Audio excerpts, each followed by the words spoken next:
The Battery Buzz podcast is brought to you by H.B. Fuller Company. H.B. Fuller is one of the battery industry's leading suppliers of adhesive, encapsulant, coatings, and sealants for the EV and battery industry.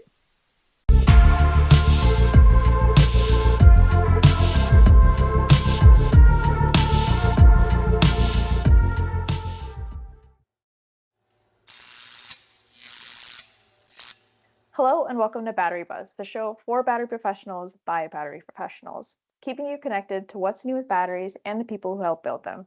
Your battery specialist hosts are me, Jermaine Maria-Selrod, and Elizabeth Canaz, and we're back for our next episode. So now let's get started.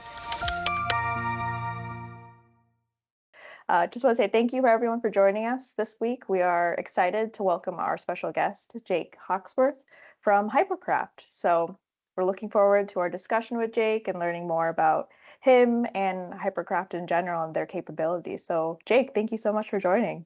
Yeah, thanks for having me. Very excited to chat about all things batteries and EV. Yeah, so likewise. let's give a little background on Jake. So Jake, you began your career in the power sports sector with Skins Protective Gear, a leading manufacturer of aftermarket accessories. He has over 15 years advanced from metal fabrication and manufacturing to product design, development, and overseeing all hard goods, products, and manufacturing. By 27, he had developed over 100 products for Yamaha Motors, significantly boosting the company's accessory sales revenue. With a technical background in fabrication, engineering, and product design, Jake is a self-taught product engineer and an industrial designer known for his speed and efficiency. He has been instrumental in bringing over 500 products to market, generating over $250 million in revenue, and earning over a dozen patents. One fun fact about Jake is that he's a proud dad of 3 beautiful daughters. So welcome, Jake. Wow, that's an amazing background. We're very interested in hearing more about that. Yeah, absolutely. I think, I had a really exciting kind of early career and nothing happens without kind of the team efforts of a lot of other people working on these products initiatives. But, I had a lot of fun. Well, awesome. Yeah. So we'll start our segment, What's New in Batteries? So this is where we kind of discuss the most recent news in the EV and battery world. So some of the things like we've been seeing, trending in the market is, what are EV startups doing to ride out this weak demand? I think we thought there'd be a lot more demand for electrical vehicles and that they'd be ramping up, faster than they were, but we've kind of seen a slump. So the U.S. electric vehicle startups are turning to cheaper models, slamming on the brakes on production and ramp up plans and laying off employees to navigate the slump in the demand due to steep borrowing costs and high repair expenses for the vehicles. So companies like Rivian, Lucid, Nikola made a few of these changes. I know Fisker filed for bankruptcy protection at the end of June. So we're starting to see a little slow in our EV ramp up, slower than anticipated. Yeah, absolutely. I think, with the immersion of any new technology, it comes and goes in waves, and we see this kind of pendulum swing activity. And so I think one of the best things that a lot of us can do in the industry is kind of anticipate it, right, and plan for it. And then the other part is just kind of weathering the storm, which is, kind of a lot of the strategies you just described by companies. So the long-term future of this industry is incredibly bright. Yes. We're just going through, a little bit of that kind of cycling up and down right now. Yeah, and I think all new technologies, they peak at first and then they have a huge drop off and then they ramp back up. So it's kind of like a normal cycle for new technologies. So I think that's what we're seeing, where there's only up to go. There's nowhere left to go. That's true. Yeah, that totally makes sense, though. Yeah, but the other thing that I had heard, and this is obviously a little bit more on the somber side, is with lithium, that fire that happened through the battery manufacturing plant in South Korea, which was obviously deadly. 23 people died. So just terrible. But for a country that is one of the powerhouses for kind of battery manufacturing and also the safety side of things.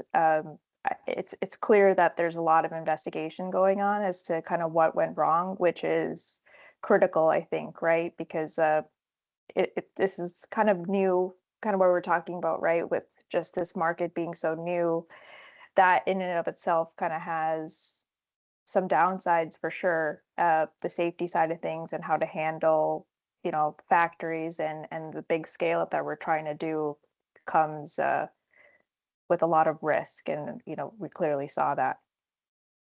Yeah, I totally agree. I think, the ambition is there for a lot of us that work in the industry, but just understanding that there is so much new and it's challenging to kind of pave this path. So all the companies that are engaged in this activity, all the way back to Tesla, are really having to kind of learn these things for the first time, and so safety has to be paramount. And I think that starts, at every level in the business. And even, for us as a company, we buy cells, so we're a customer of the cells, but we go from a cell all the way up to a high voltage pack, kind of in an internal manufacturing assembly process. But the way that we do that to kind of mitigate the risk is really important. And so, some of these learning lessons are really painful and they're tough, but it's unfortunately part of the process. And I think events like this make the world take a look at themselves, like how could we do this better? I think that they have standards in place. The CEO, said they didn't violate any of the standards. But one observation I made from the video is they had, all these cells stacked in a pile, on top of each other. So there was really no way once that fire got started, to do anything about it. So maybe the packaging or something else can change in the near future. And I'm sure that's what people are looking at. Yeah. Yeah. And we're really excited about some of the new cell technologies that mitigate the thermal event possibility altogether, right? Or not mitigate, but potentially eliminate it. Some of the carbon-based batteries or solid-state batteries, these new types of cell technologies will kind of put that, that specific risk, kind of behind us, which we're excited about. So I think, there's industry standards, there's education, there's kind of learning how we do things better, but also innovation is such a key part of the story right now. And I think that there's many companies in the world right now that are kind of following those innovations at the cell level. It just kind of reminds all of us how critical cell technology is today to the future of kind of BEV or electric vehicles or hybrid vehicles. So it's really important. Yeah. Yeah. And that kind of brings us to like the lithium prices, like they're stuck at a 3-year low. As the market works through like the overhang of surplus supply. So I know Eric Norris, the head of energy storage at Amberlar, the world's largest producer, admitted the prices are concerning. So squeezing margins at existing operators and posing financial challenges for their new projects. So that's another, support for having different chemistries in cells, to help, safer alternatives, and we eventually will not have a surplus of lithium, so it will go away. Right, it is a finite resource at the end of the day. Yeah, absolutely. And I think another thing that will just help stabilize, I think a lot of the supply chain and kind of economics around new technologies in powertrain systems and electric vehicles, is also finding new, interesting, innovative ways to apply battery technology to vehicles and applications. Most of the kind of EV revolution has happened within consumer vehicles. But what we're finding is that there's a lot of other vehicle platforms, whether it's the defense industry or the marine industry, commercial, agricultural, industrial. There's a lot of other applications that kind of, they're lower volume, so they haven't gotten the initial interest. but now today they're understanding the benefits of this new technology and how to apply it. And I think that, one of the big things for all of us is really just stabilizing, standardizing, stabilizing, and really kind of getting the early stage growth out of the way, because what comes after this is pretty great. Yeah, that's interesting. That's a really good point. You could almost see that as a positive, right? Where you have a lot more people who are entering this space, which is only bettering, the entire market as a whole. But, what we're talking about, you have to stabilize it. Absolutely. Yeah, makes sense. Yep. Yeah. Well, awesome. Yeah, it was great to kind of go through some of the high level things that are going on in the EV space. But now coming to you, Jake, kind of want to pick your brain and just, talk to you about you, Hypercraft. One of the things I loved your little fact at the top, you're a proud dad to 3 little girls. That's awesome. What is your favorite part? Okay, 3 daughters. It's a lot of daughters. Yep. What's your favorite part about all that? Yeah, I mean, it's amazing having daughters, for me in a lot of different ways, because, they, like, I don't really have anything to compare it to, to having the sons, but, they're just so loving. And I think, we live in a world where, kind of the next generation of women coming up in the workplace is going to be very different. And I think being a proud dad of daughters that, will grow and develop into these amazing women that go and do incredible things in the world. And I get to kind of show them at a time where so much change and disruption, technology disruption is happening, that there's a way to go do that. And it's so fun, it's so meaningful, and I think it's kind of my favorite part. I mean, they really are capable of doing anything, and they're beautiful, they're smart, they're funny, and they give so much love. Daughters give a lot of love, so I love that part. Yeah, and I think that they have an amazing role model who's done some really cool things in your career, and so they have, a baseline to aspire to.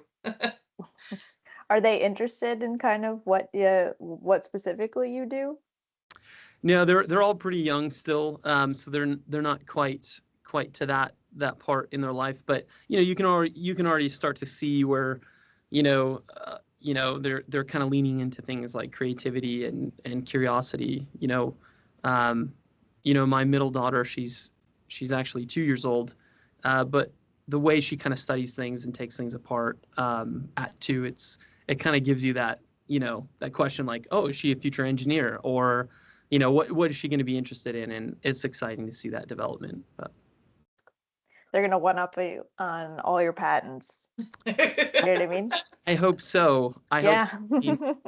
I think the big thing that I believe is so important is, that they, they understand the realities of the world as they grow up, but there is so much to be optimistic about and excited about in a world that seems to focus on the negative. And, so I think that's the key to doing things that are meaningful in life, is just having the support to know that you can go do them and try and fail and try and repeat and fail and try and repeat and fail. So, it'll be fun to see them grow up.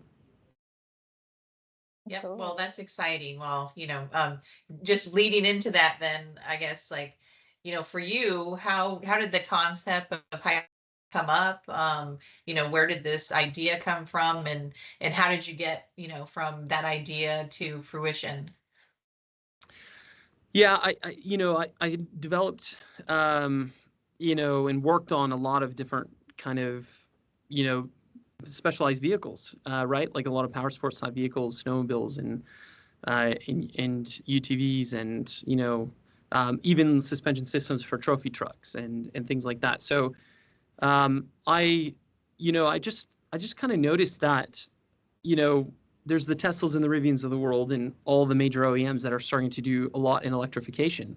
But when you looked at what we considered to be middle market, so kind of the low to medium volume manufactured vehicles, there was much less adoption of electric hybrid technology. And, I just got curious, just kind of working on these vehicle platforms, and as more of a design engineer, just kind of imagining different ways we design these vehicles if we had electric powertrains versus gas engines.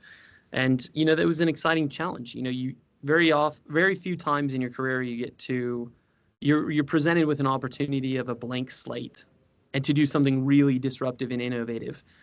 So for us, it started, and one of my co-founders is formerly from Polaris. He was there for almost 14 years. His name's John Miller, and we just kind of looked at the vehicle and thought, hey, if we did an electric motorcycle, what it would look like. If we did an electric UTV, what would it look like? And so that was 2019. The big challenge that we found was that developing electric powertrain technology is really expensive. We know how to manufacture vehicles. We know how to design and manufacture vehicles.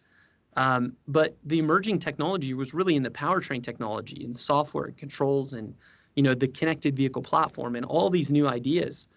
And so you'd spend a significant amount of your time and money doing that activity. But when you're doing it for low volume, there's a financial impact to that. And you have to figure out how to really, truly build a business model that's viable, that you can amortize development and, get to scale and sell enough units, get to profitability. And we kind of started to wonder, how are all of these other companies doing it? Because when we crunched the numbers, we thought there's no way. And, it's kind of an interesting thing. So when you look at engine supply around the world today, gas engines, which we're working to convert into better forms of technology, cleaner forms of technology, there's hundreds of millions of engines sold every year that go into these specialized platforms. It's so significant, and not a lot of people are thinking about it, because we think about the consumer vehicles, we think about the things that we drive every day. But Cummins, for example, they manufacture about 400,000 engines every year that are diesel. How are they making the transition? And they're working on some of these initiatives, but they're already manufacturing at such large scale. It's hard for them to change to new technology. And this is where startups can come in and innovate. But, Ford never built their first engines. The Dodge brothers did. And, and then over time, as Ford scaled, they brought the engines in-house. And then the Dodge brothers said, well, then we'll build our own vehicle, our own truck, our own. Oh, that's interesting. I didn't know that. So yeah, so now you have this early partnership, which was engine manufacturer in Dodge brothers and Ford as the vehicle manufacturer. And that happened with Harley Davidson too. Harley Davidson in the beginning used Evinrude, which a lot of people know as a marine engine brand that's part of BRP now. But it's just this. It's a 120-year-old idea that there's kind of the powertrain supplier and a vehicle manufacturer. But we just didn't see anybody kind of leading in the powertrain as a standalone system doing electric and hybrid. So we saw it as an opportunity and we jumped in. And, today we're providing 25 different vehicle platforms with powertrain technology and some really cool ones in a lot of different really cool industries. And I believe we're making a meaningful difference. Wow, well, that's really exciting. And 25 different, that's quite a variety. Yeah, absolutely. So that kind of, that's definitely interesting. If you were to kind of break down your product line and your offerings, like how would you kind of go about that? You like kind of products in the sense, is it kind of more so like the powertrain that you were talking about, or the vehicle as a whole? Could you kind of describe the product base? I think one of the great ways to talk about it, because we can kind of get into the details of what these powertrain systems look like today. But if you're a boat manufacturer and you're buying an engine to power your boat, and you say, I don't want to use an engine anymore. I want my boat to be electric. We provide everything necessary to replace that engine with an electric powertrain system. Electric powertrain systems are very different, though. They include an electric motor and an inverter or high power electronics to do that kind of DC to AC conversion.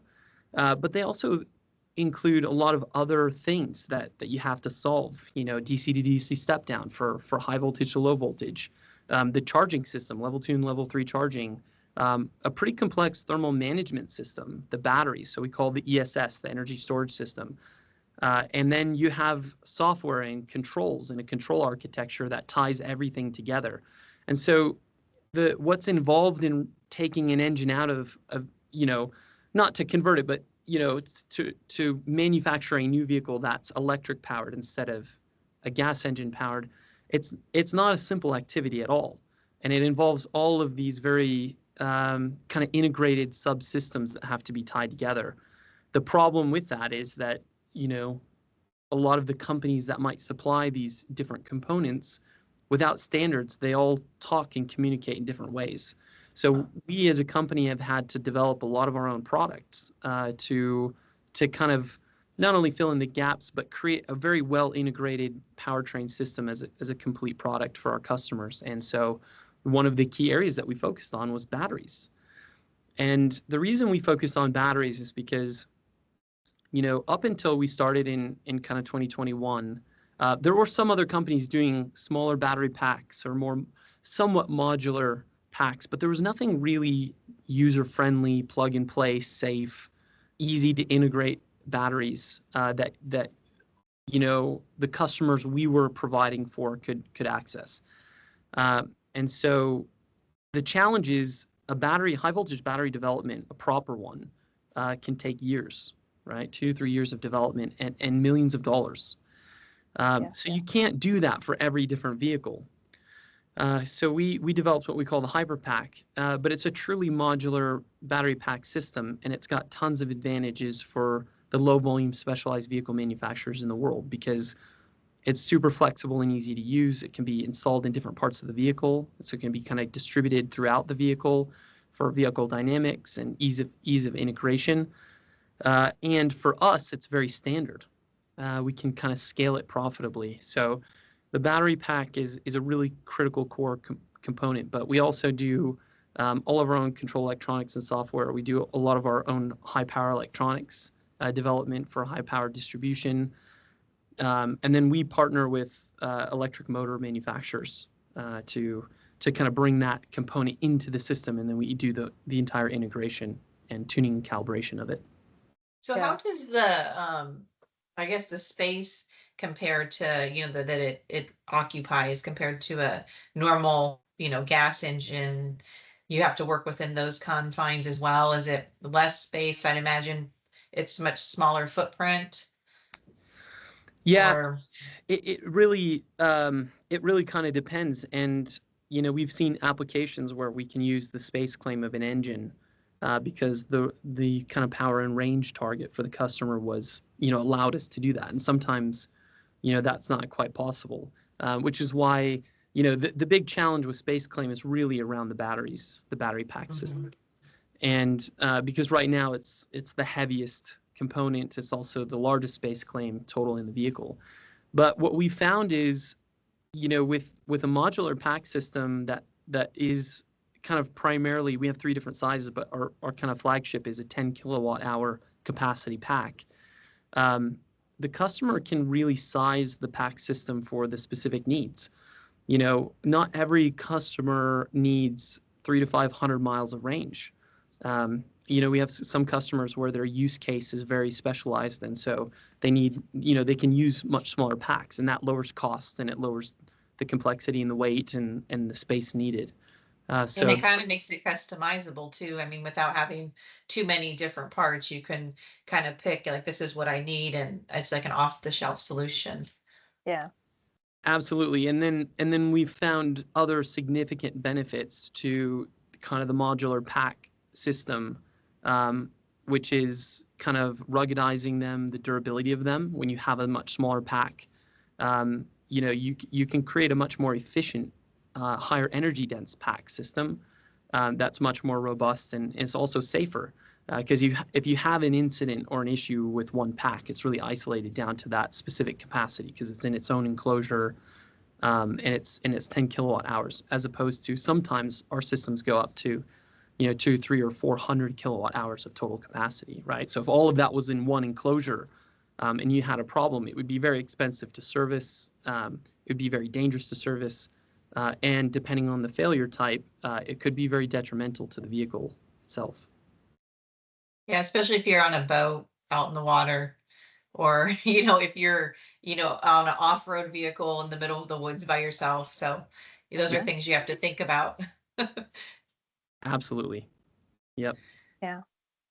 Yeah, that's interesting, and because especially since depending on your customers, like you think about the actual OEMs that are designing the vehicles, hence they're designing the space for their batteries, where that's not the case here, right? You kind of have your original footprint that you have to be within the confines of, and then make it safe, efficient, and like you're saying, with everything with the powertrain, all these things are connected, you know, you don't really have the luxury of doing that all in-house. You kind of have to talk with other people, but then I think it seems like a very unique kind of system that you have, right? To be able to you yourself incorporate almost all of it so that you can then provide it to your customer and be like, here you go, Yeah,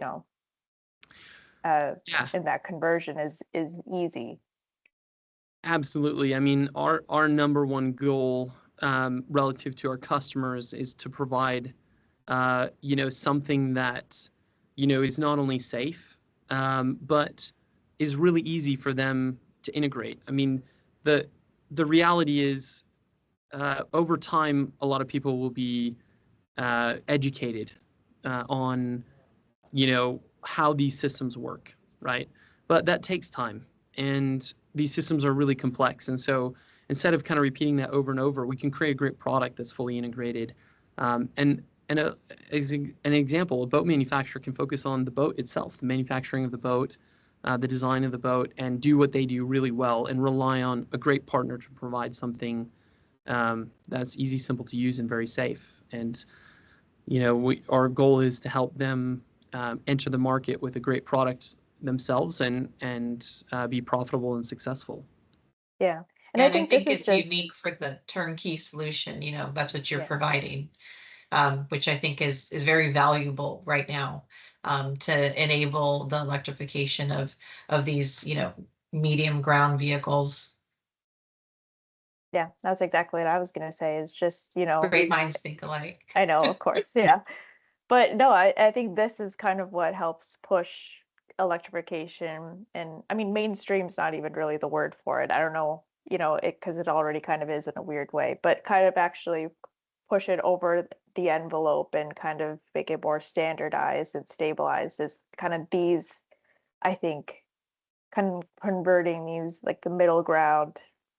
A lot of the vehicles that are already, or boats or whatnot, that are already there, and and I think doing that on the tier level with like the big OEMs doing their thing, but then this also I think is probably one of the bigger drivers of help pushing electrification as a whole out there. So I think that's really cool.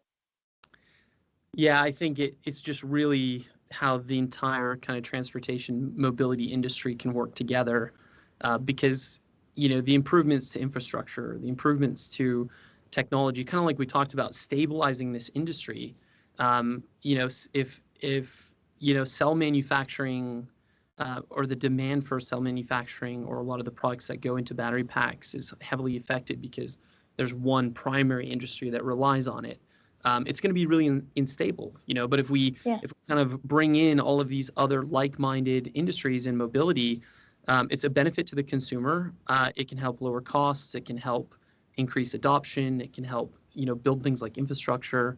And we start to get to this kind of true, to a degree, EV lifestyle, right? Like the car I drive today is electric, my boat's electric, my toys are electric, and it starts to build real value over time. And adoption is hard, right? It's not a easy or fast process, but I think, Elizabeth, to your point earlier in the conversation, like we've seen this really big hype in the beginning, and we've settled back down into something that's probably more sustainable growth, and I think that this is a really exciting part of the industry. And we rely heavily on a lot of really great partnerships, like with H.B. Fuller, to bring, a lot of the technologies into a final product that adds value to our customer. And, we don't do this alone. We're not bringing all the technologies and innovation to the table, but we can integrate a lot of great technologies and innovations into what we do and make it that much better. Yeah, and I think you're helping a unsupported, market, that, hasn't been, fully supported in this electrification. So I'm just curious. So I was thinking about like infrastructure, and I'm thinking like a boat. Like, do they have charging stations at boat launches now? I mean, I haven't been, I'm just curious, like they're starting to put in charging stations. Yeah, there's a lot of marinas that are investing in in charging in the marinas, and I think it's again it's this kind of really interesting chicken and the egg issue, right? If there's no electric boats to charge at these charging stations, then the infrastructure is put in, Right. but then not utilized. But there can't be electric boats if there's no place to charge them, and so I think some of this is really about a strategy where we focus on kind of the initial applications or use cases that make the most sense today, instead of trying to kind of eat the whole elephant. And we've had, like, I think maybe partially media driven, maybe partially politically or government driven, we've had we've gone for this mass adoption, like everything needs to be converted, right? But I think the reality is this will happen in a very positive way over time by, certain types of boats that start electric. And then those users might primarily charge, like I'm originally from Minnesota, and I spent kind of the first 12 years of my career in Minnesota. And so there's tons of lakes, and everybody at the lake has a dock. And it's really easy to put power out to the dock to charge an electric boat. So you go out and use it, you bring it back to the dock, your lift, you plug it in overnight, and then next day you go out. What's amazing about that is I grew up remembering like carrying 5 gallons of gasoline in these jugs down to the dock and trying to fill up the boat on the lift. And, unfortunately, like you're spilling in the water, and there's all these like negative downsides, both like nobody wants to go to the gas station, fill up 5-gallon jugs of gas and then haul them down to their boat. Like an electric boat that can be plugged in at a dock every night, that's a really great use case. And so if we focus on that, then sometimes they'll be taking them out to marinas and putting them in the water and charging at marinas. And then that just kind of encourages this, this really great kind of flywheel effect of spinning up, both demand and infrastructure. And I think that's valuable to everybody right now. That's really great insight. I like that analogy of, the gas versus the electric. So thanks for sharing that. Absolutely. So I'm just curious. So, we talked about boats. I love that. But just for my clarification and maybe for the viewers as well, what are like your main customer bases? We talked about boats. What are kind of the other big ones that you are playing with a lot? Yeah, so we within kind of the automotive industry, our product has really good fit into more of the motorsport segment. So kind of racing applications, and we see both on-road and off-road racing applications.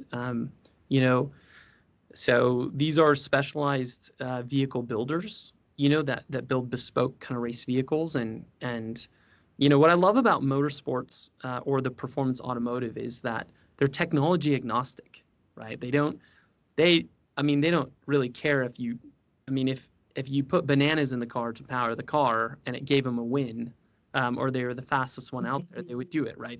They're not, there's no kind of agenda behind it. Now, I think there's an experience that we all know with engines and the kind of the sound of performance, which takes some getting used to. But at the end of the day, there's lots of ways to kind of integrate electric technology into that segment. The other big one for us is the defense industry, and a lot of our activity in powertrain system development is really hybrid. So we're still leveraging some of the benefits of internal combustion. And we like that activity because over time, internal combustion becomes hydrogen combustion. It becomes sustainable fuel combustion. The ICE platform is not, in our opinion, going to go away. It's just going to be used in a meaningful way within the vehicle system. And so, in defense, we do a lot of hybrid development, and I think it's really cool to see the way that a lot of these applications are leveraging that technology. So those are kind of the three primary areas for us. That's cool. They seem to cover a very broad area. I like that. I like kind of, some that are going full electrification and are unique approaches and are a little bit different, like with the off-roading vehicles. But then you also go into, almost the other side of things like hybrid, and in there somewhere is different cell chemistries as well. So it seems like you get to kind of touch such a broad scope of everything battery. That's so cool. It is. We really enjoy it. EV technology at its core is very configurable, very adaptable. There's so many creative ways. Like internal combustion engines have always kind of been put in one spot in a vehicle, and used for one purpose. The EV transition has opened us up to new ways of thinking about how vehicles are designed, and creativity is so core to innovation. And I think that's what's happening. And then we layer on a more advanced processing in the vehicle to manage these more complex systems, and then we start to get into that software-defined vehicle platform. And so that's one of the things that we provide our customers is a path through the powertrain system to a connected vehicle platform. More advanced telemetry, much more data, and kind of software upgradable, and so that kind of takes it into this new world, and there's just so much to do. So, we believe we're kind of at the beginning of a 50-year journey, and so we're both passionate, ambitious, but we're also patient and understand that this happens over time. So speaking of innovation, so what innovations do you kind of see, in the next, 5 to 10 years you guys want to achieve, without, divulging any, proprietary information, but what do you see as You can tell us, it's fine. Yeah, nobody else will know about it, just Jermaine and I will keep between us. No, look, and we like talking about the innovation because it's so important, and there's a lot of kind of little innovations that are happening all the time that kind of lead to these bigger awesome ideas in the future. But one of the things, because we love battery packs and battery pack development, and so we have a new generation of pack coming out that incorporates some more complex ideas around thermal management for the cells. Looking for ways to kind of optimize and decrease the packaging size as much as possible. And so that's where you kind of get to this cell to pack type, concept being integrated. And, those, so we see in our team, they give these projects these names. So Roswell is the new pack that we're in development on. And, we're excited to release it and kind of share the improvements. But another one key technology that we've been focusing on that I think is battery related, but it also integrates with other ideas around the entire system. We talked a little bit about standardization, and one of the biggest problems that a lot of component level suppliers have supplying this industry is that they're really siloed, and there lacks kind of the standardization.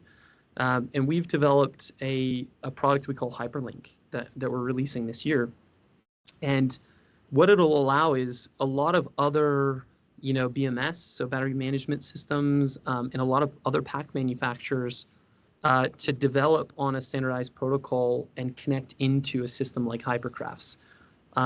We believe that there is a lot of strength to kind of open sourcing the platform.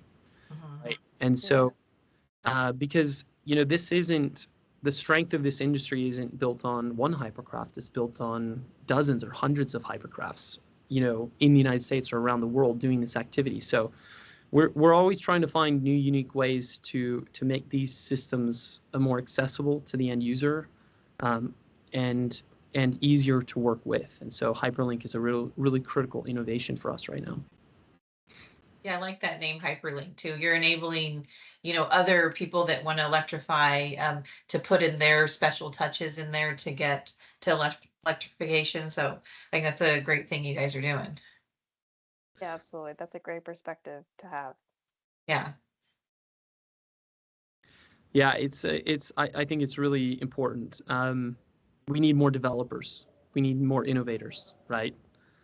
We need less rigid systems. And I want to make a point too, and I think this is kind of pretty more openly known, but the transportation industry, I think, hasn't innovated at the pace of things like consumer electronics, right? Or other Definitely not. No. computer software industries. Yeah. Because, what we've had in the computing industry or consumer electronics is these platforms that developers can develop on. And if we can bring that idea, kind of that mentality into mobility, instead of building these kind of closed off rigid systems where everybody's kind of protecting their IP, and I'm not saying anything against protecting IP. I think every company is going to look for ways to kind of have some defensibility to what they're doing. But we have to figure out a way to make this much more inclusive to developers, to develop technologies within these platforms. And the one idea that we have on this is we can do the safety critical things, and then our platform can allow developers to develop on for the non-safety critical things, right? And so we have this kind of separation where powertrain system, like, we've heard this analogy that a lot of modern vehicles are cell phones on wheels, or, and the distinction is that, your laptop or your cell phone is never going to have a throttle stick wide open, and leave you in a really dangerous scenario inside of the vehicle, right? So we have to look at mobility as, a safety critical activity, and protect that part of it. So we do that, but then we're allowing a lot of other things to develop on top of it. And we get excited about where this goes in the future. Yeah, that's really exciting. Yeah. Yeah. Yeah, I didn't even think about that, but you're absolutely right. Like, the safety aspect of it, that is kind of maybe the danger if you've got multiple people coming together to kind of create a product, but then, if you standardize it and you make sure that it's every vehicle or everything is the same, and then on top of it, you get to do all the innovation and different, and that gets to be different for everyone. That makes total sense. And it's collaboration and enabling, like, electrification. So I think that's a really positive approach, I think, from Hypercraft. Yeah, we'll stick with that as long as we can. Yeah. We'll get our next segment, Battery Banter. This is kind of where we discuss some topics, and the topic we wanted to discuss this month is what are the tax or fee structures governments will use to replace gasoline and petrol tax? And the one thing that triggered this and for a conversation is California just recently announced it wants to charge drivers per mile and start a 6-month pilot program to help offset the increase in EVs and the decline in the gas tax money. So California spends over $8 billion a year to maintain the roads. And since there's so many EVs on the road in California, they have completely lost. They have no more money left to help with the road infrastructure. So I thought this would be a great topic to start off the Battery Banter conversation. Wow. Okay. So that's crazy. So they ran out of money? Yeah, they're starting to run Because out of of all money. And the they're like, how do EVs. we support this, the highway, the California highways and maintain the roads? And because, I mean, there are a lot of EVs. I don't know the ratio of EVs per internal combustion engine here, but I mean, I would say I would see more Teslas and Rivians and, Lucids all over the place. So just curious Interesting, because yeah. So they tax us a lot in gas here. I mean, I don't know how other states are, but so since that money's declining, they're looking at unique ways of, doing per mile or doing your carbon footprint. Like how much emissions that vehicle emits will be your tax rate. So I'm just curious on your guys' thought on that topic. Yeah, that's interesting. So the per mileage, I guess that would be, you could, I guess the benefit of that, right, is that then you can do it regardless of the car type, whether it's an ICE engine or an electric vehicle or a hybrid. You could kind of standardize that.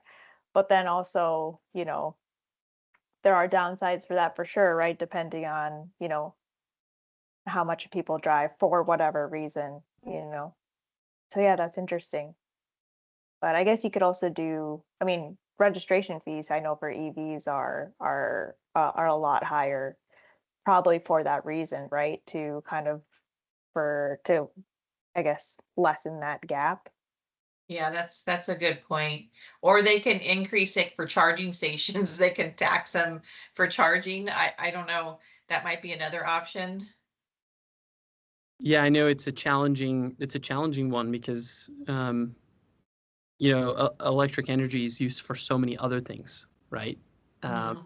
Not just powering the vehicle. So, those costs going up if they're taxing your electric bill, that could be, a disadvantage to a lot more people, right?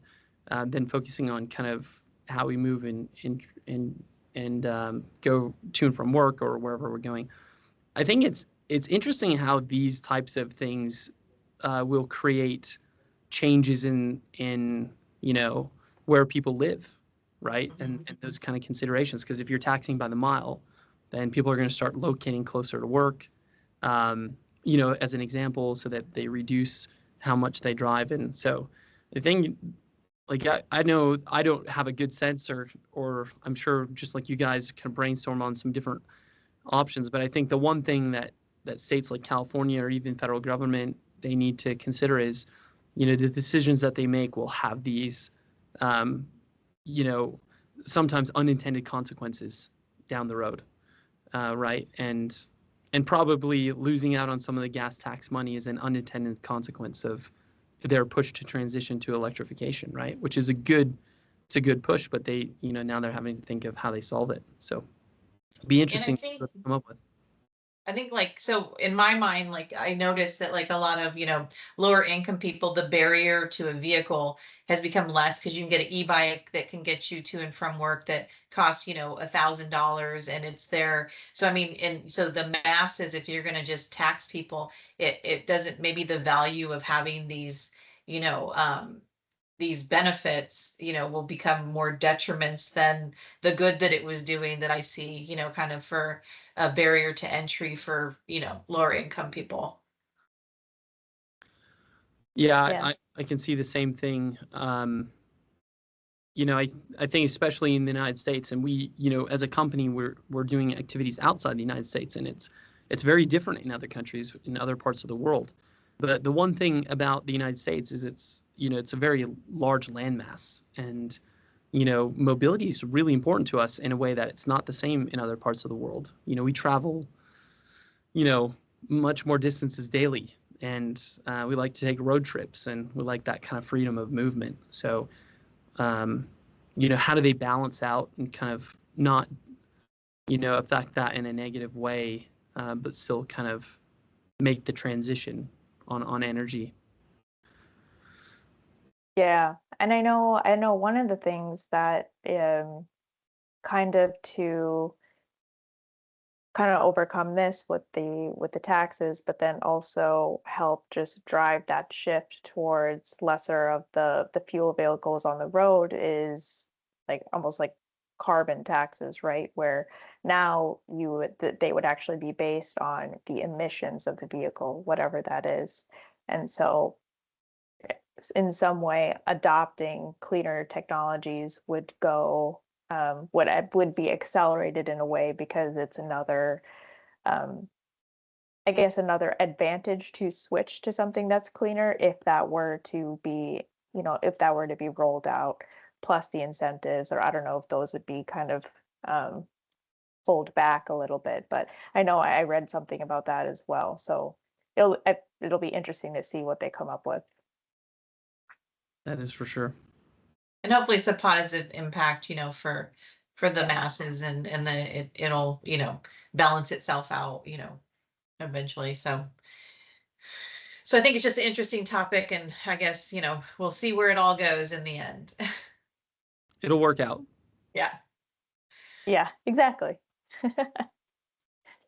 But well, I mean, that was fun. I mean, that's such an interesting topic. That was fun. Jake, I just want to say thank you so much for taking the time to tell us everything about Hypercraft, your life, your experience, this industry as a whole. I definitely learned a lot of new information. Yes. And your Yeah. technology is, really amazing and unique. So we look forward to seeing what happens at Hypercraft in the future, and we'll keep you on our news feed so we know get updates on it. Yeah, thank you for having me. It was a pleasure talking to both of you. Really fun conversation. So appreciate it. Yeah, no, thank you. But with that, I think that's all the time that we have today. So I just want to say thanks everyone for joining us. Jake, thank you for joining us. And so join us again next month for another episode of the Battery Buzz podcast. So we'll be having another special guest, Amy Brinson from Soteria Innovation Group. She's going to be joining us to discuss their impact on the battery industry. So that should be really fun. Yeah, so if you enjoyed, our podcast, please subscribe, like, follow, and check us out on the electrical battery adhesives page on LinkedIn. All right, thanks everybody. Thank you.